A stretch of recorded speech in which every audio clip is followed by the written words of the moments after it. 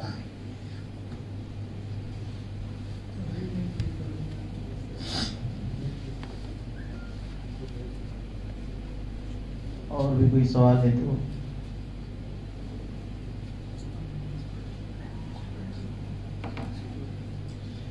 چلیے 12:40 ہو رہے ہیں. جیسے کہ شیخ محترم فرما رہے تھے کہ ان کا لیکچر بھی اس موضوع پر ہے، تو آپ لوگ ان سے بھی مستفید ہو سکتے ہیں. شیخ ایک بار بتا دیجیے وہ کہاں. جی ہاں، وہ islami-dawa.com پر جائیں آپ تو آپ کو وہاں پر وہ ملے گا. یہ دیکھیے،